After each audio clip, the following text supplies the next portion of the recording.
Bonjour, c'est Japanman et bienvenue dans cette lecture manga du mois de janvier 2024. Et oui, il n'y a pas eu de lecture du mois de décembre 2024, pourquoi? Parce que j'ai eu un très gros problème de carte SD, c'est ça qui a décalé les 2-3 vidéos d'avant. Et du coup, vu que la façon dont je lis les mangas et dont je les stocke et tout ça est un peu lié à ceux que je mets de côté pour en faire la vidéo du mois, etc., ça m'a un peu bloqué et vis-à-vis de continuer de lire tout simplement. Donc en décembre au final j'ai pas lu de manga, à ma grande tristesse, mais j'ai réussi à régler le truc, c'est pour ça que vous voyez cette vidéo. Donc on va pouvoir enfin passer à janvier 2024. Décembre 2023 c'est le deuxième mois depuis le début des lectures du mois où je n'ai pas lu de manga. C'est quand même assez rare comme situation et c'est toujours dans des cas spéciaux. Donc bon, voilà, on peut passer directement aux lectures de ce mois de janvier 2024. Alors voilà, l'unique série que j'ai lue en ce mois de janvier 2024, c'est Ranma 1/2, tome 11 à 20. Donc, toute la fin de la série. C'est l'édition double, donc forcément, il y a moins de tomes. Alors, il y a pas mal de choses à dire. En plus, la dernière vidéo, j'avais fait exprès de pas trop parler de Ranma 1/2 parce que je savais que toute cette vidéo-là allait y être dédiée. D'abord, première question qu'on peut se poser, pourquoi est-ce que j'ai lu toute la suite de Ranma 1/2 aussi tard? Parce que Ranma 1/2 c'est une série que j'ai suivie assidûment en fait en termes d'achat de manga. Bon bien sûr pas la vieille édition de l'époque, mais cette édition là je l'ai achetée, j'étais toujours à jour quoi. Et donc pourquoi est-ce que je lis seulement maintenant grosso modo la moitié de la série quoi? Parce que, alors c'est un peu une situation similaire pour ceux qui regardaient les anciennes vidéos, à quand je vous avais parlé de Kiei. Donc Kiei, le manga du rire jaune. Pourquoi c'est la même situation? Bah en fait, c'est exactement les mêmes problèmes, entre guillemets, qui ont fait que ça a beaucoup décalé la suite de ma lecture de Ranma 1/2. C'est-à-dire, c'est des tomes doubles. Donc ça implique un truc, ça implique que c'est plus cher. Donc déjà c'est plus cher. Mine de rien, ça peut délayer l'achat des tomes. Hein. Ce qui peut du coup se répercuter sur le moment où je le lis. Deuxième chose, vu que c'est des tomes doubles, ça prend 2 fois plus longtemps de les lire, et il faut les lire d'un coup, parce que moi j'aime pas m'arrêter en plein milieu d'un manga. Donc ça implique aussi que faut que je sois en forme pour lire 2 tomes d'un coup, ce qui n'est pas toujours le cas. Des fois en fin de journée t'es fatigué, t'as pas envie de te lire 2 mangas, t'as envie de t'en lire qu'un. Donc un tome double, c'est pas gérable quoi, ou en tout cas c'est un peu frustrant, donc tu préfères éviter. Donc voilà, déjà le prix, ensuite la durée de lecture. Bah ça a tendance à amener à stocker des tomes, vous voyez, parce que vu que je les achète un peu en retard et qu'en plus je les lis un peu en retard, bah au final tu te mets à en stacker sans vraiment le vouloir. En plus c'est une série qui est déjà finie depuis des années, Ranma 1/2, donc il n'y avait pas de problème, je pense qu'il les sortait relativement vite. Je me souviens pas exactement de la cadence, mais vous voyez, ils s'en sortaient pas à tous les 6 mois, quoi. Ils en sortaient régulièrement, parce que bah, tout était déjà disponible, il suffisait de l'éditer. Donc, voilà, ce côté je stocke des tomes, ça fait quoi? Ça fait qu'au bout d'un moment, je me retrouve avec 3, 4, 5 tomes de Ranma 1/2, qui je vous le rappelle sont des tomes doubles, donc ça fait l'équivalent genre de 10 tomes par exemple. Et bon, quand t'as stocké l'équivalent de 10 tomes, et qu'en plus t'es un peu plus de la moitié de la série, et que tu sais que c'est une série finie, etc., tu finis par te dire, bon, j'attends que ça soit fini, je vais tout me lire d'un coup, plutôt que de tout me lire un gros bloc, et puis en fait, j'ai pas fini la série, et puis ça va se restocker, machin, tu te dis, autant tout lire d'un coup. Et c'est pour ça que j'ai fini par stocker, basiquement, tout ce que vous voyez là, plus les 3-4 tomes de la vidéo d'avant, là, voilà, je me suis dit, bon, bah tant pis, c'est bon, j'attends de tout avoir, et je me lirai tout tranquillement.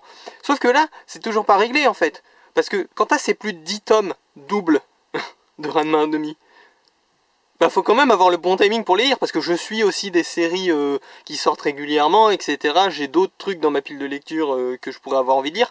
Donc faut que je me bloque, on va dire, un créneau pour me lire tout ça. Donc ça implique aussi que j'ai le bon timing de le lire, même une fois que j'ai tout stocké, que j'ai toute la série.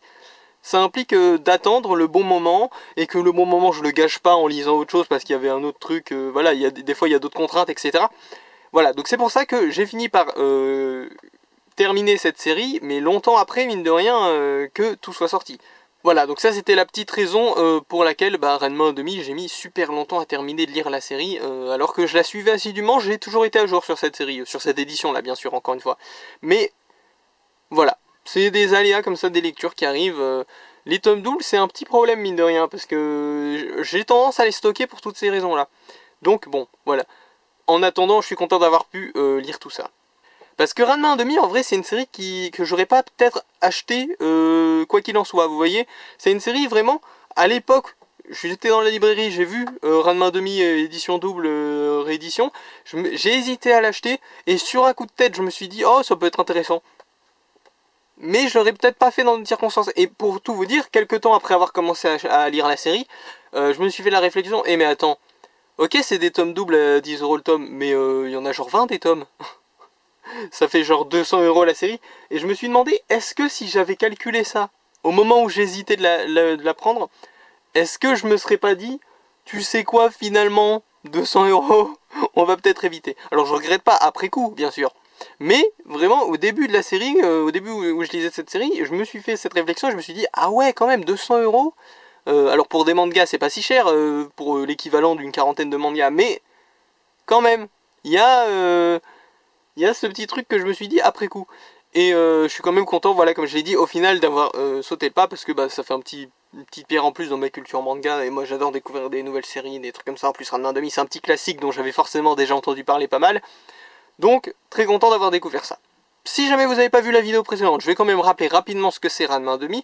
Ranma Demi, c'est un manga qui date un petit peu, hein, mais qui nous conte l'histoire de Ranma Saotome, donc un pratiquant d'arts martiaux qui va se noyer dans une source, enfin pas se noyer, mourir, mais se noyer, genre il va tomber dedans, dans une source magique, qui fait que s'il touche l'eau froide ou chaude, je ne sais plus, il se transforme en fille, et s'il touche l'eau l'autre, quoi, froide ou chaude, et ben il se retransforme en lui-même. Et va y avoir plein d'autres personnages qui vont tomber dans plein d'autres sources, souvent qui se transforment en animaux. Et va aussi y avoir tout un aspect romance parce qu'il est fiancé à cette fille là dont j'ai oublié le nom, pardon. Et mais c'est un peu un truc en mode ils sont fiancés mais pas amoureux, quoi. Vous voyez, c'est romance un peu non assumée, quoi. Et puisqu'on parle de romance, d'ailleurs, je vais pouvoir en profiter pour mentionner un petit point que je m'étais retenu de mentionner dans la dernière vidéo, c'est que la romance dans cette série, c'est vraiment un truc qui est géré de manière très étrange par rapport aux standards d'aujourd'hui, parce que moi je lis beaucoup de comédies romantiques, un peu haremesques, ou des isekai, où il y a une waifu, enfin vous voyez, moi j'aime bien la romance, c'est un élément qui attise toujours ma curiosité. Et le truc, c'est que c'est très à l'ancienne, Ranma Demi, en termes de romance, dans le sens où c'est beaucoup de quiproquos, de trucs comme ça, de romances pas trop assumées qui n'aboutissent jamais parce qu'il faut garder le statu quo à la fin du chapitre, vous voyez. Il y a un peu cette logique épisodique, pas seulement pour la romance d'ailleurs, hein, aussi pour des éléments de scénario. Et du coup, ça fait que c'est assez marrant de voir que cette série, en fait, je sais pas chronologiquement par rapport aux autres harem de base, on va dire les classiques des harems et des comédies romantiques, je sais pas où ça se place exactement chronologiquement par rapport à Lovina par exemple, mais j'ai vraiment le sentiment que c'est un peu une sorte de proto-harem cette série, parce que en fait on est dans une situation où c'est très fréquent qu'un nouveau personnage débarque, qu'il ait une particularité, généralement il est tombé dans une source pour se transformer en animaux ou un truc comme ça, et du coup généralement ce personnage qui débarque est amoureux soit de Ranma, soit de sa fiancée en fait. Il y a toujours un truc comme ça. En fait, on est dans une situation où c'est tellement un proto-harem le truc que même la fiancée a techniquement son harem de personnages qui sont amoureux d'elle, quoi. Donc pas. En plus, les situations sont diverses, mais vraiment, tu te retrouves avec des personnages qui ont 40 persos amoureux d'eux au bout d'un moment. T'as même des persos qui sont amoureux des deux. T'as par exemple Kunio, je crois qu'il s'appelle, qui est amoureux de la fiancée et de Ranma, mais quand il est en mode fille. Du coup, c'est rigolo. Et voilà, c'est toute une particularité, mine de rien. C'est intéressant de regarder ça sous ce prisme-là, quand, comme moi, bah, t'aimes beaucoup les romances et voilà, des trucs à la Nisekoi, We Never Learn et compagnie. J'en ai lu et vu pas mal en animé aussi. Donc, c'est intéressant pour moi de voir un peu les racines de ce truc que j'aime bien maintenant. Et de voir aussi que du coup c'est géré de manière un peu plus vieillotte, on va dire, avec, comme je vous ai dit, ce rapport très épisodique, où à la fin il faut que le statu quo revienne. Donc même quand les personnages ont appris une leçon, il y a un gars qui vient désamorcer le truc dans la dernière page pour faire en sorte qu'au chapitre suivant ils aient pas trop appris de leurs erreurs, quoi. Et d'ailleurs voilà, comme je l'ai dit, ça s'applique aussi à tous les éléments de la série en général. Par exemple, il y a plusieurs moments dans la série où Ranma est pas loin, ou limite il y est, quoi, de se débarrasser de sa malédiction qui le transforme en fille quand il touche l'eau. Mais forcément il va y avoir un truc qui désamorce et qui en plus détruit de manière impossible à rétablir le processus ou l'appareil ou quoi que ce soit qui lui permettrait de redevenir un garçon pur. Et voilà, c'est un truc qui tout le long de la série reste un peu, ce qui lui donne un peu son charme, mais qui peut aussi frustrer. Vous voyez, ça lui donne un charme un peu vieillot, comme j'ai dit, mais ça peut frustrer que genre à la fin du chapitre, il ait l'air d'avoir appris une leçon, mais hop, désamorçage à la dernière page, on fait un gag. À la fin du chapitre, ces deux personnages ont l'air de se rapprocher, de se comprendre, mais désamorçage, le statu quo revient en force. À la fin de Ranma a l'air de peut-être avoir trouvé une solution pour redevenir un garçon, mais désamorçage, en fait, ça tombe à l'eau. Vous voyez, c'est un peu frustrant dans une certaine optique, mais quand t'as en tête que c'est une sorte de classique, quoi, une vieille série qui du coup suit un peu la formule des séries mais de l'époque, tu trouves ça beaucoup moins embêtant, voire un peu charmant, quoi, de pouvoir revivre un peu cette époque où les mangas essayaient d'être un peu épisodiques et de garder un statu quo, quoi. Et d'ailleurs, j'ai été surpris d'apprendre que, de ce que j'ai compris, l'animé n'a pas adapté toute la série. Parce que je crois qu'il y a des OAV ou des trucs comme ça, mais qui quand j'ai lu la description de l'OAV, quoi, c'était vraiment un moment de l'histoire que j'avais lu en manga il y a pas longtemps avant, quoi. Donc l'animé n'a pas adapté toute l'histoire, c'est surprenant, parce qu'on dirait vraiment, cette manie de toujours faire revenir le statu quo, on dirait vraiment que c'est pensé pour l'animé. Mais maintenant que j'y repense, là en le disant, c'est vrai que les mangas aussi sortaient de manière épisodique chaque semaine, donc il y avait aussi ce côté un peu série, quoi. Donc ça explique aussi qu'il fasse revenir le statu quo régulièrement, même sans prendre en compte l'animé, quoi. Donc très intéressant cet aspect de Ranma 1/2, quoi. On revient vraiment dans une époque, aujourd'hui vraiment on essaye de faire justement évoluer les choses, que le scénario soit toujours plus intéressant. Vous voyez là dans le coin de l'image, là vous voyez Chainsaw Man. Chainsaw Man, un truc que je dis et que j'aime beaucoup chez Chainsaw Man, c'est que le statu quo ne reste pas quo très longtemps, si je puis dire. Ou alors c'est le statut dans statu quo qui veut dire que ça bouge pas. Je ne sais pas, je parle pas latin, donc bon. Si mon expression marche pas, vous avez quand même compris l'idée, quoi. Et du coup, ouais, de nos jours, on retrouve plus trop ce truc-là d'essayer de rester dans une logique de statu quo. Et c'est un élément, mine de rien, qui transparaît assez quand on lit Ranma 1/2. Et il transparaît d'autant plus, d'ailleurs, qu'il y a des arcs où tu sens qu'il y a de l'ambition. Surtout vers la fin du manga, il y en a quelques-uns qui spawnent au milieu de ce qui paraît presque comme des chapitres filler. T'as vraiment, enfin j'appelle ça filler, vous savez que c'est pas ça filler, mais il y a ce côté vraiment remplissage, quoi. T'as parfois des arcs, si vous voulez, où c'est juste un perso random qui ne reviendra jamais et qui fait une discipline random, de genre la cuisine, le pom-pom girl ou je ne sais quoi. Et cette discipline, tu rajoutes martial après le nom de la discipline. Genre, par exemple, un chapitre de cuisine martiale, il va rencontrer un personnage, ça peut durer plusieurs chapitres, hein, mais dans tous les cas, c'est des petits arcs qui font un peu filler, parce que vraiment, t'as genre un cuisinier martial qui débarque dans l'histoire, quoi, et t'as Ranma qui va faire « Oh mais non, mais comment ça, il est plus fort que moi, un truc martial, oh là là, je vais l'affronter ». Il affronte le cuisinier martial en cuisine martiale, ils le battent, le perso ne revient jamais. Ça n'a eu pas grand impact parce que Ranma en tirera pas grand chose non plus de cet affrontement. Et on passe à l'arc suivant, quoi.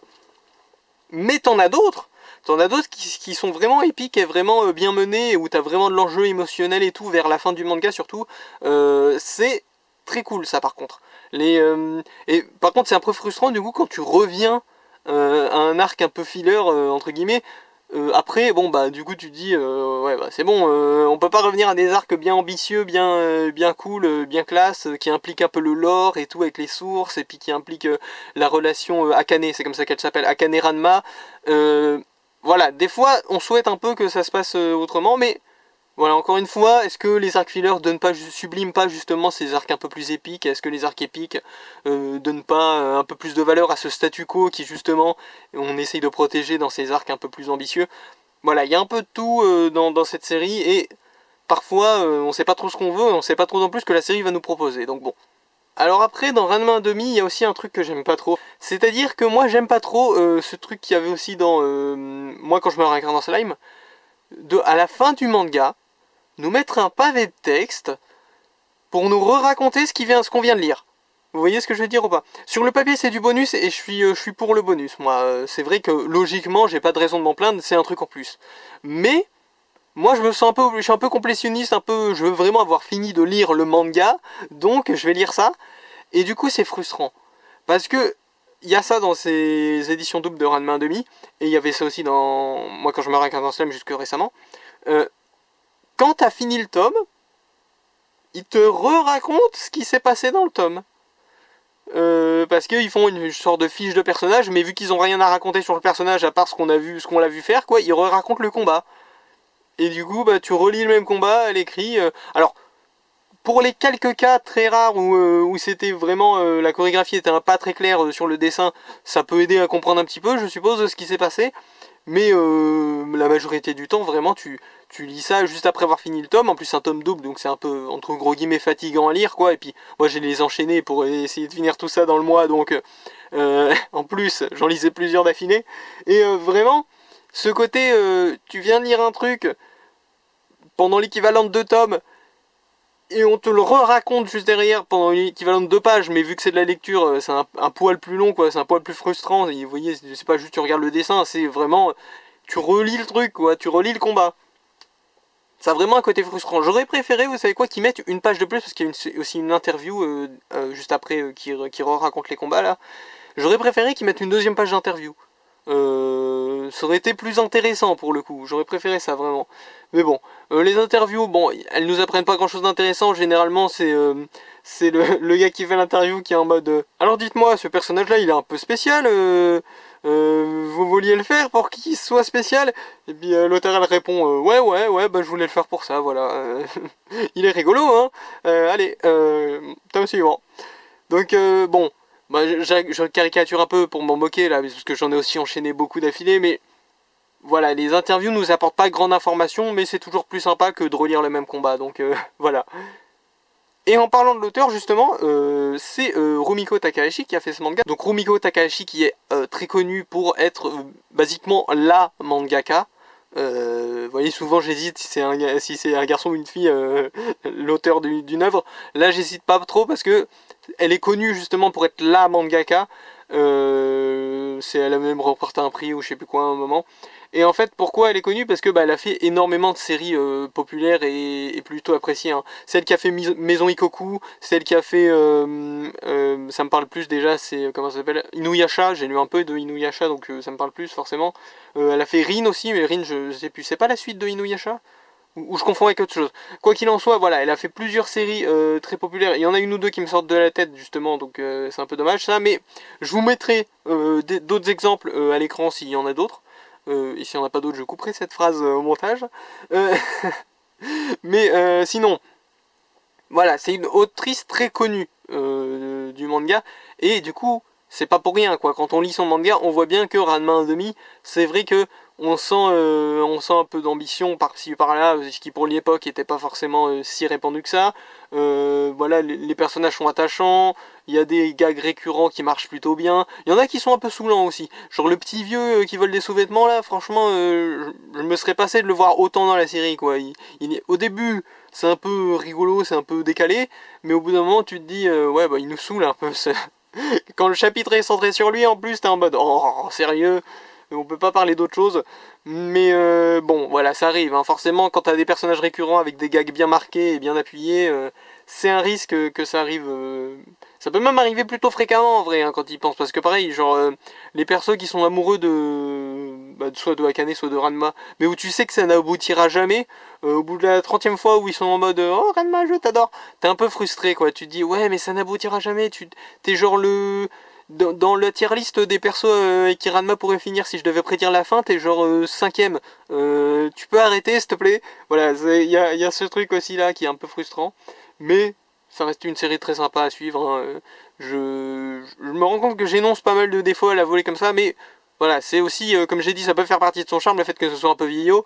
Ça fait aussi partie du fait que c'est une série un peu moins construite, on va dire, que les séries d'aujourd'hui. Vous voyez ce que je veux dire? De nos jours, les séries ont vraiment une ambition narrative très sérielle. Je sais pas si je fais bien comprendre ce que je veux dire, mais alors qu'à l'époque, comme je l'ai dit, on était plutôt sur une série épisodique. Vous voyez ce que je veux dire? Voilà, quoi qu'il en soit, j'étais assez content, une fois que j'avais fini la série, d'avoir vécu ce classique, en fait, parce que un 1,5, c'est pas vraiment ma génération, quoi. Donc, j'étais pas prédestiné à le lire, hein, et je suis content d'avoir pu sauter le pas et d'avoir pu aller aussi loin, c'est-à-dire finir toute la série, parce que j'aurais très certainement acheté un tome d'occasion, un de ces quatre, un jour par hasard, quoi, si j'avais jamais commencé la série comme ça. Mais là, j'ai pu la commencer et la terminer, et franchement, ça va pas changer ma vie. Mais c'était une découverte vraiment sympa, quoi. Et puis en plus, voilà, comme je l'ai dit tout à l'heure, quand tu lis un truc un peu ancien comme ça, tu vois un peu sa place dans l'histoire.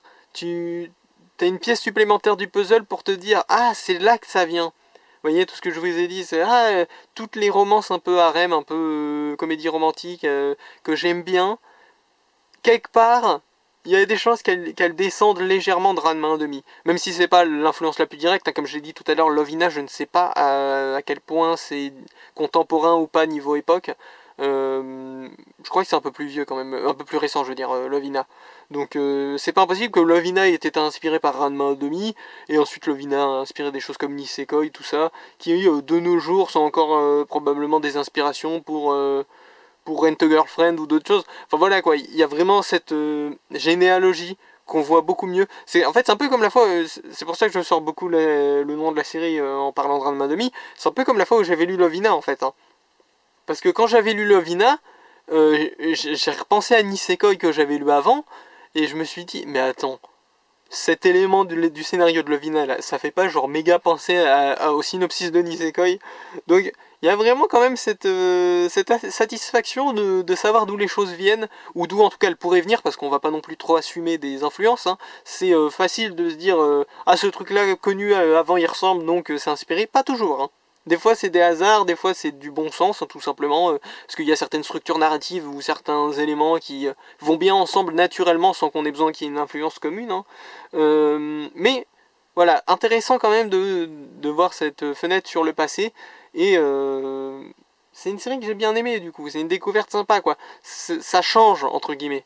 Et c'est aussi ce qui rajoute de la valeur. C'est sûr que si je lisais des séries de cette époque-là tous les jours, peut-être que Ranma demi, j'aurais trouvé ça un peu banal. Ou peut-être que j'aurais compris pourquoi c'est si populaire et pourquoi ça vole au-dessus du reste, hein, j'en sais rien. Mais voilà, donc très cool pour moi d'avoir ajouté cette pierre à ma culture, et j'aime beaucoup le fait comme ça d'avoir mon petit Pokédex personnel des licences à jour quoi. Parce que là maintenant, les seuls trucs que j'ai pas dans ma culture Ranma 1,5, c'est les films, les animés et quelques jeux vidéo, mais qui sont sans doute inconséquents, vous voyez. Et l'animé, je crois que grosso modo, toutes les productions animées, à part peut-être un ou deux films, adaptent le manga très littéralement. Donc, en réalité, là, Ranma 1,5, je suis à peu près à jour, quoi. Si demain on me parle de Ranma 1,5, j'aurais pas à craindre de spoiler particulièrement. Et ça, c'est un vrai bonheur quand même aussi. Hein. C'est quelque chose, moi je suis très spoiler, ça me fait très peur les spoilers, je suis très tatillon là-dessus, hein, vraiment. Un truc que vous pouvez considérer comme pas un spoiler, moi ça me... S'il y a un détail que je ne connaissais pas, en fait, ça me gâche la découverte, ou peut-être ça me gâche des réflexions que j'aurais pu me faire en me disant, en me demandant ce qui se passe et tout. Voilà, chaque élément qu'on me donne, moi ça me gêne. Donc quand vraiment je suis à jour sur une licence tout entière, ça me rassure pas mal, parce que là, s'il y a une vidéo qui parle de Ranma 1,5 sur YouTube, bah je peux cliquer dessus quoi, vous voyez, sans me dire ah attention, si jamais ça a l'air de spoiler, je quitte ta vidéo direct, machin. Non, je peux juste regarder la vidéo qui parle de Ranma 1,5 et passer un bon moment en sachant totalement de quoi on parle.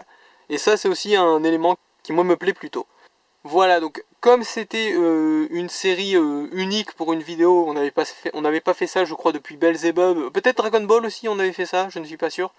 Voilà, c'est une série unique pour une vidéo, donc j'ai essayé d'en parler longuement. En même temps j'avais pas mal de choses à dire, je me suis pas vraiment forcé. Hein. Bon, j'ai senti que je répétais un peu la même chose des fois, mais c'est juste parce que on restait dans le même bouillon d'idées quoi, si vous voulez. Mais le truc du coup, c'est que j'en ai fini avec Ranma 1,5, mais j'en ai pas fini avec Rumiko Takahashi, parce que Inuyasha c'est une série que j'ai en cours actuellement. Alors pas en cours, c'est pas le terme que j'utilise d'habitude en cours pour ce genre de série. Quand je dis en cours, c'est-à-dire que j'ai quelques tomes et que je la lis quoi. J'ai les 3 premiers tomes je crois. Mais c'est pas une série que je suis activement quoi. J'attends pas la sortie des tomes, vous savez de toute façon ils sont déjà sortis les tomes, donc voilà. Mais Inuyasha c'est une série que je me vois bien continuer à l'avenir, d'autant qu'on la trouve facilement en magasin d'occasion cette série. Bah d'ailleurs, pour être très honnête, si les tarifs des tomes étaient plus raisonnables en boutique d'occasion, j'aurais déjà acheté la suite, à vrai dire, parce que je sais où les trouver, pour être honnête. Mais voilà, donc j'en ai pas fini avec Rumiko Takahashi. Maison Ikoku, ça a l'air sympathique aussi, enfin c'est un petit classique également de la romance et tout. Je sais plus comment ça s'appelle en français, je vous le mettrai à l'écran, mais vous voyez c'est un peu dans cet ordre d'idée des Juliette Je t'aime et des Max et compagnie et des Jeanne et Serge. Vous voyez ces animés où ils ont complètement traduit le nom et du coup tu peux plus le savoir si tu sais pas d'avance. Donc voilà, je vous aurais affiché à l'image c'est quoi le nom français de Maison Ikoku. C'est un truc très connu, vous voyez, quand vous allez voir le nom, vous allez dire ah c'était de ça qu'il parlait si vous connaissez pas le nom japonais. Donc voilà, Rumiko Takahashi, autrice très populaire et très reconnue, et ça se comprend. Voilà, elle a fait plusieurs classiques. C'est un peu le dans la vidéo précédente, je l'ai monté il y a pas longtemps donc je le sais, j'avais dit à un moment par exemple vis-à-vis de Hiro Mashima que c'était pas si fréquent qu'un mangaka ait genre 3 séries à succès. Bah là c'est un bon exemple. Rumiko Takahashi elle a fait Ranma 1,5, Maison Ikoku et Inuyasha et je suis sûr que j'en oublie. Et c'est pas rien quoi. C'est 3 classiques dans leur genre respectif. Et c'est pas donné à tout le monde quoi. Donc voilà, je comprends la récompense. Même si bon après, c'est surtout des succès du passé, parce que je crois que ces séries plus récentes, elles ont bien marché, il n'y a aucun problème, mais que du coup c'est un peu, comme je le dis, il y a Rin qui je crois est la suite de Inuyasha, ou je confonds peut-être avec autre chose, mais il y a autre chose qui est la suite de Inuyasha aussi. Quoi qu'il en soit, voilà, il y a beaucoup de nostalgie, on va dire, dans les succès récents de Rumiko Takahashi. J'ai l'impression. Après, je parle peut-être pour ne rien dire parce que j'ai pas forcément lu tout ce qu'il faut, mais voilà. C'est une autrice du passé, mine de rien quand même. Mais du passé, elle a mis des bonnes pierres à l'édifice, quoi, dans le passé. Donc, rien à redire, quoi. Je me rends compte que je vais souvent dans le négatif, mais c'est parce que j'aime bien nuancer. J'aime pas juste encenser un manga bêtement, quoi. Faut que vous sachiez, quoi. Si ce que vous voulez lire, c'est un manga moderne, avec un grand scénario, avec un grand fil rouge, des ambitions narratives incroyables et qui redéfinit le manga en permanence, bah non, vous n'allez pas lire ça. Peut-être qu'à l'époque c'était ça, je n'en sais rien, je ne suis plus à l'époque. Je crois que je n'ai jamais été à l'époque d'ailleurs, je sais pas quand est-ce que c'est sorti, mais c'est sans doute sorti avant moi. Mais voilà, le truc, c'est que c'est une vieille série. C'est un truc que j'ai beaucoup répété, mais c'est un truc que je veux que vous intégriez si vous n'êtes pas trop au courant et que vous connaissiez pas avant cette vidéo. C'est pas pour tout le monde. Voilà. Mais si vous rentrez dedans, si vous aimez bien ce style d'histoire, si voilà, si pour une quelconque raison vous êtes nostalgique de ce genre d'histoire un peu épisodique, franchement on s'attache au personnage, on s'attache à l'histoire. Et à la fin, alors je vais peut-être un peu spoiler sur la fin d'ailleurs, à la fin, il y avait quand même une petite cette espèce de fierté d'avoir fait partie de cette histoire, vous voyez, en tant que lecteur bien entendu, mais voilà. Donc en parlant de la fin justement, j'ai spoilé la fin, donc si jamais vous pouvez partir. Mais bon, très honnêtement, si vous êtes resté aussi longtemps sur une vidéo exclusivement dédiée à Ranma 1,5, c'est que vous devez être un peu fan ou que vous devez connaître de l'époque ou je ne sais quoi, donc je pense que la fin, je peux pas vous la spoiler, mais bon, dans le doute, si je vous spoil, partez. La fin, elle souffre un peu de ce syndrome que j'ai décrit plus tôt pour toute la série. C'est-à-dire que la fin se présente comme le mariage de Akane et Ranma, où Ranma a l'opportunité d'annuler sa malédiction, mais bah, on se retrouve avec une fin où il y a un couac qui fait que finalement, ils ont gaspillé l'eau, il peut pas annuler sa transformation, et hop, il y a eu plein de problèmes durant le mariage, donc du coup, le mariage est décalé. Et c'est un côté très frustrant, honnêtement. Mais en même temps, je trouve que c'est totalement à l'image de la série. Et pour être totalement honnête, alors le mariage j'aurais bien aimé quand même, mais pour être totalement honnête, le fait qu'il se retransforme pas en garçon pur, j'aime bien l'idée en fait. Ça m'aurait fait un peu bizarre qu'il redevienne juste garçon, parce que c'est un peu devenu son super pouvoir, c'est un peu devenu son truc d'alterner entre garçon et fille, et ça aurait peut-être été une conclusion un poil trop définitive de lui enlever sa malédiction. Mais quand même le mariage, j'aurais bien aimé qu'ils aillent au bout. Voilà, c'est... moi je suis un peu entre deux, quoi, j'aime bien l'idée quand même de garder cet aspect du manga qui est de toujours revenir au statu quo jusqu'à la fin. Mais bon, vu que vers la fin de l'histoire, il y a quand même eu pas mal d'évolutions sur la relation Akane, Ranma, tout ça, j'aurais quand même bien aimé qu'il y ait le mariage, quoi. Mais bon, voilà. Donc, jusqu'au bout, le manga, il aura été dans son statu quo. Et c'est un côté sympa, mais c'est aussi un côté un peu frustrant, parce qu'en plus, ils te font entrevoir, du coup, la version définitive de l'histoire sans le statu quo. Ils te font entrevoir les prétendantes de Ranma qui renoncent à Ranma. Ils te font entrevoir Ranma qui va perdre son pouvoir de se transformer en fille. Ils te font entrevoir le mariage Akane-Ranma. Mais, à la fin, on revient sur un gag où en fait, non, en fait, toutes les filles elles sont toujours amoureuses de Ranma. Ranma il se marie pas, Ranma il reste une fille à moitié. Enfin voilà, il y a tout ce délire. Mais en même temps, c'est dans l'ambiance du manga, tout ça. Je suis pas sûr de quoi en penser en fait. Mais voilà, donc c'était la fin de Ranma 1/2. Et c'est aussi la fin de ce segment sur Ranma 1/2. Donc voilà. Ranma 1/2 et bien sûr le coup de cœur du mois. Je vous l'affiche directement. Je passe. Voilà, je m'embête pas à changer de séquence ou à relancer l'enregistrement pour passer au coup de cœur du mois. Hein. C'est le coup de cœur du mois. Un point c'est tout. Il n'y a que lui dans la journée. Il n'y a pas de débat. Et vu qu'on est passé à la séquence coup de cœur du mois sans transition, bah on va faire pareil pour la séquence outro tout simplement. Donc la fin de la vidéo quoi. Là on est dans la outro. Mais du coup je sais pas quoi dire parce que d'habitude dans la outro je suis en mode alors les lectures du jour c'était il y avait diversifié machin, il y avait des nouveautés, des trucs comme ça. Là je viens juste de parler de Ranma 1/2 pendant toute la vidéo donc je vais pas vous redire que les lectures de ce mois-ci c'était Ranma 1/2. Ça ne sert à rien. Donc ce que je vais vous dire à la place, c'est que si vous avez un quelconque rapport avec Ranma 1/2, peut-être que vous avez une anecdote, peut-être que vous êtes plus vieux que moi et que c'était toute votre enfance, peut-être qu'au contraire vous avez jamais entendu parler parce que c'est un peu vieux et du coup je vous ai fait découvrir un truc et ça me plaît de vous avoir fait découvrir un truc, c'est toujours sympa de répandre un peu du savoir à notre échelle quoi. Donc dans tous les cas n'hésitez pas à me dire en commentaire quel rapport vous avez à Ranma 1/2 quoi, parce que c'est une série qui est pas passée, en fait c'est une série qui est pas passée sous les radars quoi, tout le monde connaît Ranma 1/2, enfin en tout cas de mon point de vue, mais c'est quand même une série qui n'est plus très relevant. Pour le dire en anglais. Pardon, j'ai oublié le mot français, ça m'arrive des fois. C'est pas tellement que j'ai oublié, c'est que les mots que j'ai en tête sont pas exactement comme je voudrais, vous voyez, c'est pas exactement le bon sens. Bon, on va pas partir en digression. Ranma 1/2, découverte très sympathique. Je vous invite à découvrir aussi si tout ce que je vous ai dit vous a intrigué. C'était Japanman. A plus.